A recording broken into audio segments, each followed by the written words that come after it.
Sutra Explanation Part 1.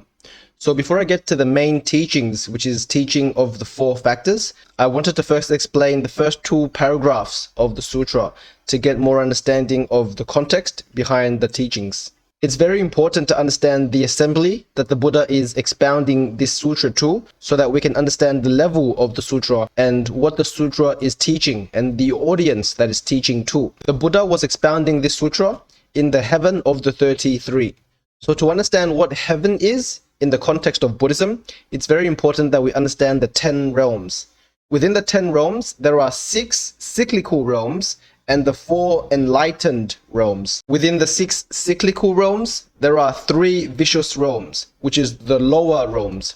The lowest realm being hell realm, and then the hungry ghost realm, and then the animal realm. Someone that has excessive anger and hatred goes into the lowest realm, being the hell realm. Someone with excessive greed will go into the hungry ghost realm, and someone with excessive ignorance goes into the animal realm. So excessive anger and hatred is strong aversion towards things that they don't like, and as a result creates a lot of negative defilements. Greed comes from strong attachment to the things that we do like, and in order to get what we like or to keep what we have, sometimes we resort to a lot of negative karma as well. And then the third of the 3 poisons, being ignorance, is fundamentally not knowing what is right and wrong, what is the real teachings and what is false teachings.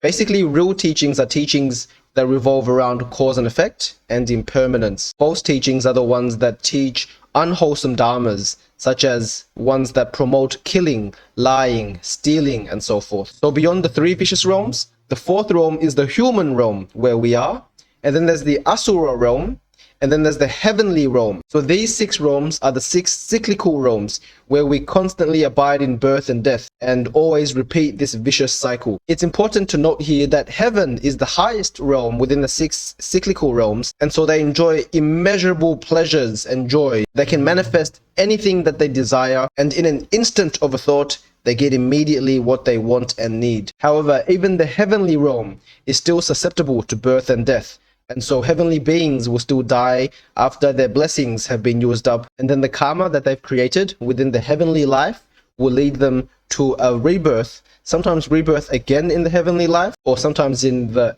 human life, sometimes in the lower realms. Beyond the 6 cyclical existences, there's the 4 transcendental realms. The lowest being the Arhat, then there's the Pratyeka Buddha, then there's the Bodhisattva, and then there's the Buddha. These are the 4 realms that we aspire to realize. The stage of the Arhat is also referred to as the sound hearers, because they enlighten to the truth of reality from the hearing of the Dharma, so from listening to these teachings. The next realm up above the Arhat realm is the Pratyeka Buddha realm, where they have attained enlightenment on their own through contemplating the 12 links of dependent origination. Understanding the links of cause and effect, the Pratyeka Buddhas enlightened to how they came to be, so they were able to stop rebirth at the root of ignorance. The 9th realm, beyond the Pratyeka Buddha realm, is the Bodhisattva realm, where they are enlightening beings with the aspiration of leading all sentient beings with them to the highest state of Buddhahood. And then there's the highest state of Buddhahood, which is only attained once the Bodhisattva has led all sentient beings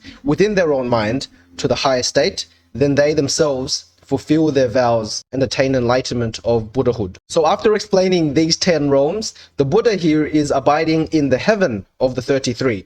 Even within the heavenly realms, there are many different realms depending on the karma, depending on the cultivation and the merits and blessings. And the heaven of the 33 is one of the stages of the heavenly realm.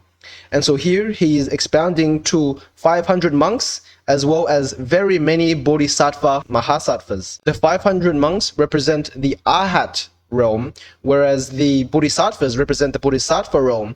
Mahasattva just means great. So these are also the great bodhisattvas, 2 of them being Maitreya and Manjusri. Bodhisattva Maitreya has been predicted by Sakyamuni Buddha to be the next Buddha. So the Buddha of our era is Sakyamuni Buddha. The Buddha of the next era, after the Dharma declining age has ended, will be Maitreya Buddha, which is also known as the laughing Buddha, the fat Buddha that we see around us that is always laughing and very happy. He is the Bodhisattva Maitreya, also the next Buddha. Manjusri is the Bodhisattva of great wisdom. Wisdom, also known as prajna, is very important for enlightenment and realization. because only with the wisdom of right view and right thought and understanding are we able to perceive reality as it really is. In this sutra, the Buddha is conversing with the great Bodhisattva, Maitreya, and so he's explaining that if you possess these four factors, all the misdeeds that you have committed and accumulated will be overcome. And the reason why he's explaining this to Bodhisattva Mahasattva Maitreya out of all beings there, because it's very important to overcome all your past transgressions and all your bad karma that you've accumulated and committed from the past. It's even more important for the future Buddha to do the same so that they can purify all their bad karma, replace it with all the wholesome dharmas, and attain the state of Buddhahood. Ultimate liberation. In the next video, we will go into the four factors, also known as right effort, right practice, that allows one to purify all their bad karma and cultivate all the wholesome ones. See you there.